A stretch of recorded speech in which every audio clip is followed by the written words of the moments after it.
talk about ethics, it is start in fact by morals, ethics, conduct and behavior. What the outcomes of that is linked to corruption, greed, and self-interest. And that we need to look at it together in the whole concept. But let's come back to this whole thing about global ethics. International professions each have their own code of conduct.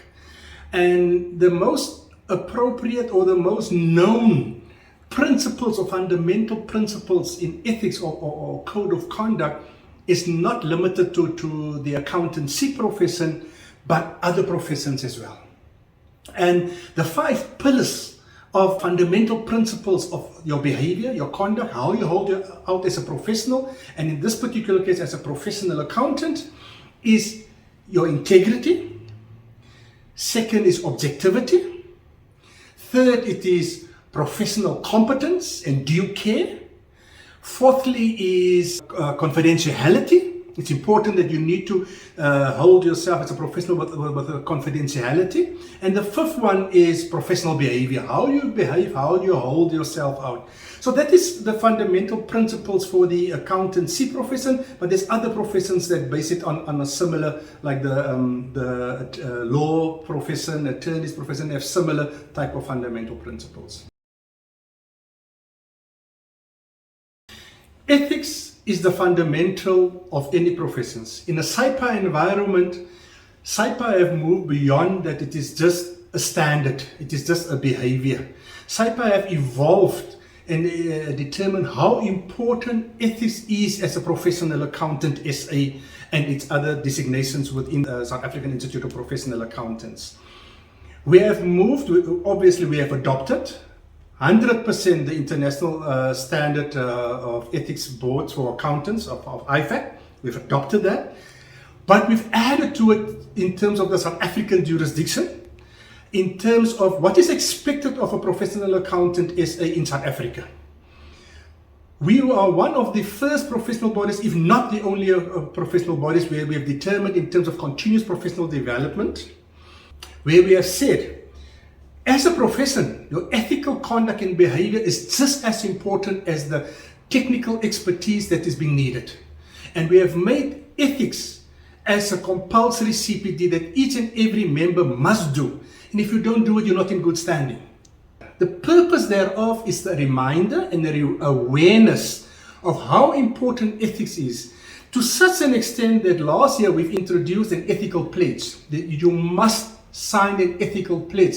Is once again as a reminder how important ethics is in you as a professional accountant SA.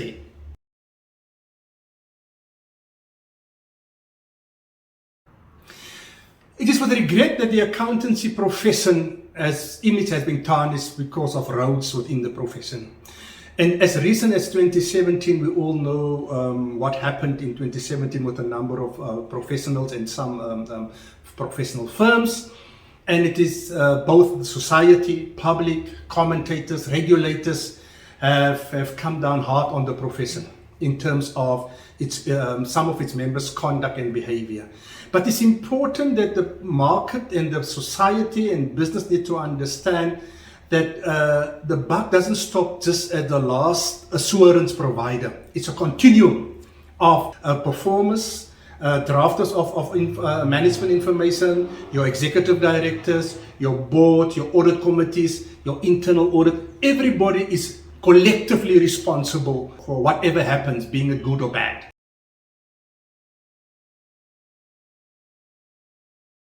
All three of these, performance, risk and ethics, interchangeably. It goes so far in terms of your strategy as well.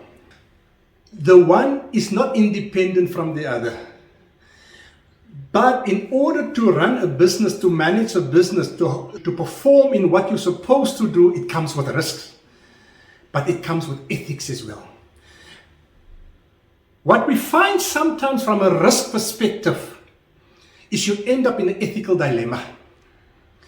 And as we know, an ethical dilemma, it is not the right or the wrong. There's no right and wrong in it. It's the context, the situation, the environment in which you find yourself. You need to perform, but it comes with a risk, and it comes with an ethical challenge as well. And if you need to balance it, what is in the best interest of the company, society, once again, and yourself as a professional. The overriding factor for me in ethical dilemmas to bring the balance in terms of performance, risk, and ethics is your professional judgment. And as well as your moral obligation towards who you are as an individual or as a human being. And if you hold that out, it does not matter if it's wrong or right.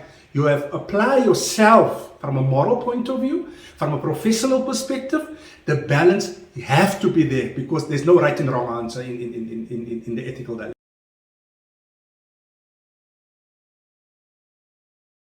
Ethics is here to stay. Ethics is part of our life, it's part of business.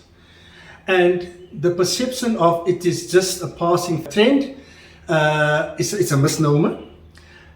However, what makes ethics even more important to continue? Business change, the landscape of different professions change, and new dimensions is coming in. If we talk about the digital transformation, where are we going in the fourth industrial revolution? Ethical issues will creep into the landscape or wherever you find yourself. So it is continuous how important ethics is in business in general. Business, professions, as well as individuals.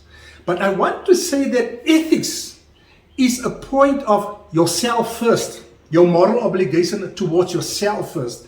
And if you don't get that right, then anything else thereafter is not going to happen.